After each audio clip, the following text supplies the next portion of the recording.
এই কাহিনীটি এমন একটি জঙ্গল সম্বন্ধে জানবো যেখানে কোনো প্রেগনেন্ট মহিলা গেলে আর জীবিত ফিরে আসে না। কিন্তু কেন শুধু প্রেগনেন্ট মহিলাদের সাথে এমনটা হয় জানতে হলে পুরো ভিডিওটি দেখতে হবে। চলো শুরু করা যাক। মুভিটির শুরুতেই আমাদেরকে একটি কাপলকে দেখানো হয়। ছেলেটির নাম চার্লস আর তার স্ত্রীর নাম ডায়না। কিছুদিন আগেই বিয়ে হয়েছে। তারা তাদের বিবাহিত জীবনে অনেক খুশিতেই ছিল, কিন্তু তারা এখনো তাদের সন্তান নেওয়ার কোনো প্ল্যান করেনি, কারণ ডায়না একজন ফটোগ্রাফার আর চার্লস একজন মিউজিশিয়ান ছিল। তাদের কাজের সূত্রে আলাদা আলাদা শহরে থাকতে হতো। চার্লস বলে আলাদা হওয়ার আগে চলো একটি ট্রিপে যাওয়া যাক। ডায়না রাজি হয়ে যায় আর ও বলে চলো সেই জঙ্গলে যাই যেখানে তুমি আমাকে প্রথম প্রপোজ করেছিলে। ট্রিপে যাওয়ার আগে ডায়না বমি হতে শুরু করে আর সে জানতে পারে সে প্রেগনেন্ট, কিন্তু সেই কথাটি চার্লসকে বলে না, কারণ সে জানতে পারলে ট্রিপটি ক্যান্সেল করে দেবে। এরপর তারা দুজন রেডি হয়ে ট্রিপে বেরিয়ে পড়ে। রাস্তায় ডায়না চার্লসকে মনে করিয়ে দেয় জঙ্গলে যাওয়ার আগে তাদেরকে একটি নৌকা বুক করতে হবে। তাই চার্লস গাড়িটিকে রাস্তায় দাঁড় করিয়ে নৌকা বুকিং করার জন্য ভেতরে চলে যায়। ডায়না বাইরে দাঁড়িয়ে অপেক্ষা করতে থাকে। হঠাৎ তার নজর দেয়ালে থাকা একটি পোস্টারের উপরে যায়। সেখানে একটি প্রেগনেন্ট মহিলা নিখোঁজের কথা লেখা ছিল।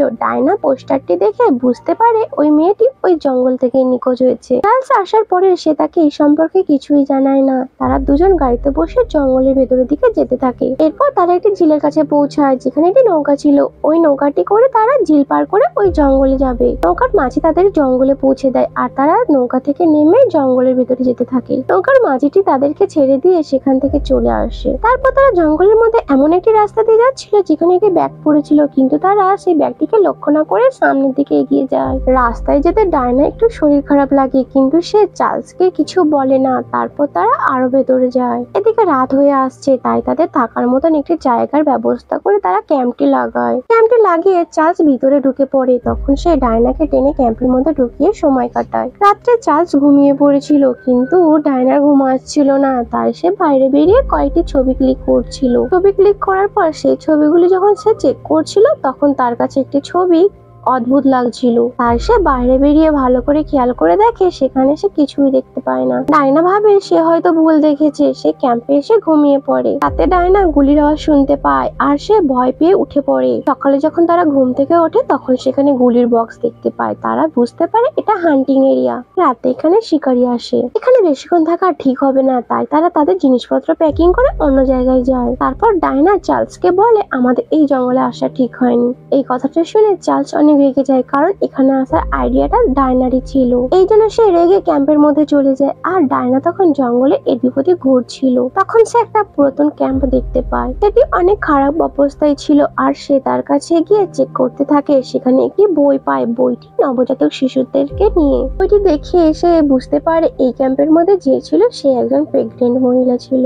রাতে যখন তারা ক্যাম্পের মধ্যে দুজনে ঘুমিয়েছিল তখন তারা গুলির আওয়াজে দুজনে ভয় পেয়ে ঘুম থেকে উঠে পড়ে। তারপর চার্লস দূরবীন দিয়ে যখন দেখে সে বাইরে কিছু শিকারীকে দেখতে পায়। সে তাদের কাছে যেতে চাইছিল, ডায়না তাকে মানা করে দেয়। এই নিয়ে তাদের মধ্যে লড়াই হচ্ছিল। ঠিক তখন তারা একটা ভয়ানক আওয়াজ শুনতে পায়। তারা দুজনেই ভয় পেয়ে যায়। তারপর চার্লস তার বন্দুকটি নিয়ে সেই আওয়াজটির পিছনে যাওয়ার সিদ্ধান্ত নেয়। চার্লস তার বন্দুকটি নিয়ে ক্যাম্পের বাইরে চলে যায় আর ডায়না একা ক্যাম্পের মধ্যে থাকে। কিছু সময় পর চার্লস ফিরে আসে আর তার সাথে একটি লোককেও নিয়ে আসে। লোকটি আহত অবস্থায় ছিল। ডায়না তার খারাপ পরিস্থিতি দেখে চার্লসকে বলে একে তাড়াতাড়ি হসপিটালে নিয়ে যেতে হবে, না হলে সে মারা যাবে। কিন্তু তখন গভীর রাত ছিল। এত রাতে তারা তাকে এখান থেকে নিয়ে যেতে পারবে না, কেন কি এই জঙ্গলটি থেকে যেতে হলে তাদেরকে প্রথমে একটি ঝিল পার করতে হবে। কিন্তু এত রাতে তারা সেখানে কোনো নৌকা পাবে না। এই জন্য তারা দুজন মিলে লোকটির চিকিৎসা করে। চার্লস তার বডি থেকে এমন কিছু জিনিস বের করে যা দেখে মনে হয় এটি কোনো ভয়ানক জন্তুর নখ। কিছু সময় পর ওই লোকটির জ্ঞান ফিরে আসে।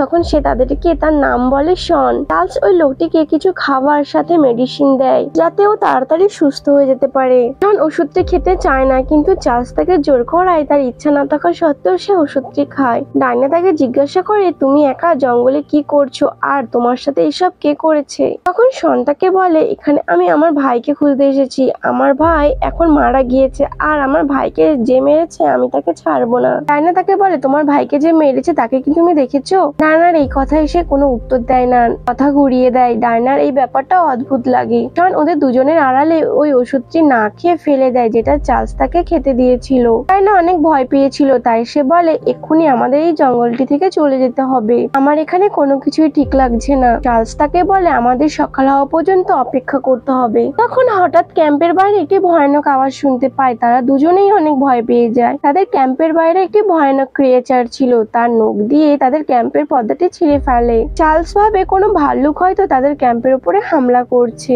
তাই সে গুলি করে। গুলি করার পরে সেই ক্রিয়েচারটির কোনো আওয়াজ পাওয়া যায় না। তখন তারা ভাবে যে ভাল্লুকটি তাদের উপরে হামলা করতে এসেছিল সে হয়তো এখান থেকে চলে গিয়েছে। এই জন্য চার্লস এক্ষুনি এখান থেকে যেতে চাইছিল, কিন্তু শন তাকে বলে তুমি চাইলেও এই জঙ্গল থেকে যেতে পারবে না। তুমি যদি এখন বাইরে যাও তাহলে তোমাকে ওই ক্রিয়েচারটি ছাড়বে না। বুদ্ধিমানের মতন তুমি এখন এখানে সকাল হওয়া পর্যন্ত অপেক্ষা করো। পরদিন সকালে চার্লস আর ডায়না সেখান থেকে চলে যাওয়ার জন্য রেডি হচ্ছিল, কিন্তু তখন তারা একটি আওয়াজ শুনতে পায়। চার্লস যখন দূরবীন দিয়ে সে দেখতে পায় একটি লোক আহত অবস্থায় তাদের দিকেই আসছে। শন তাদেরকে বলে এ আমার বন্ধু যে জঙ্গলে হারিয়ে গিয়েছিল। যতক্ষণ সে তাদের ক্যাম্পের দিকে আসবে তার আগে গাছের উপরে বসে থাকা একটি ক্রিয়েচার তাকে টেনে নিয়ে চলে যায়। এই দেখে চার্লস আর ডায়না অনেক ভয় পেয়ে যায়। সে শনকে বলে নিশ্চয়ই তুমি আমাদের কাছ থেকে কিছু লুকাচ্ছ।